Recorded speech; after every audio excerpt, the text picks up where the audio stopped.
భద్రాద్రి కొత్తగూడెం జిల్లా ఇల్లందు మండలం పూబల్లి టేకులపల్లి మండల కోయిగూడెంలో ఎమ్మెల్యే కోరం కనకయ్య ప్రభుత్వ సంక్షేమ పథకాలను ప్రారంభించారు.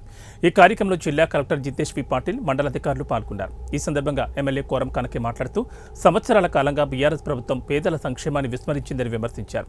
ఇందిరమ్మ రాజ్యంలో సంక్షేమ పథకాలను పొందుతూ నిరుపేదలు ఎలాంటి ఇబ్బందులు లేకుండా జీవించాలన్న ఆలోచనతో కాంగ్రెస్ ప్రభుత్వం అనేక పథకాలను ప్రవేశపెట్టింది, అమలు చేస్తుందని అన్నారు. ప్రధానంగా దళితులకు గిరిజనులకు పెద్ద మనసు ఉన్నతమైన నిర్ణయం చేయడం ద్వారా ఈ రోజు మీరు అనుకోవచ్చు లబ్ధిదారులు చాలా మంది ఉన్నారు.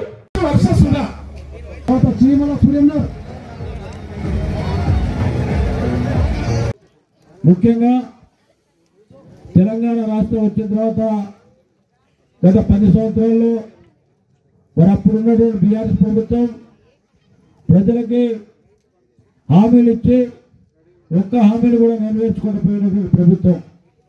మరి ఈనాడు మీరందరూ కూడా ఆశీర్వదించి కోరుకున్న తెచ్చుకున్నటువంటి ప్రభుత్వం ఇందిరమ్మ ప్రభుత్వం, ప్రజాపాలన.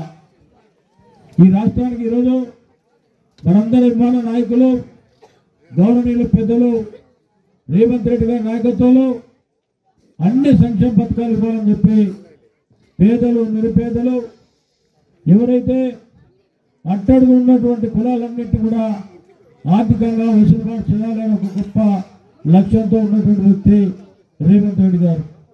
గుర్తుపెట్టుకోవాలి, కాంగ్రెస్ పార్టీ అంటేనే పేదల పార్టీ, పేదల ప్రభుత్వం, బడుగు బలహీన వర్గాల కోసం ఎంతో కృషి చేసినటువంటి ప్రభుత్వం. దేశంలో అందరు గరీబీ హఠావో పేరుతో ఇందిరమ్మ గారు పెద్ద ఎత్తున ఒక నిర్ణయం తీసుకొని ఎక్కడ కూడా పేదరికం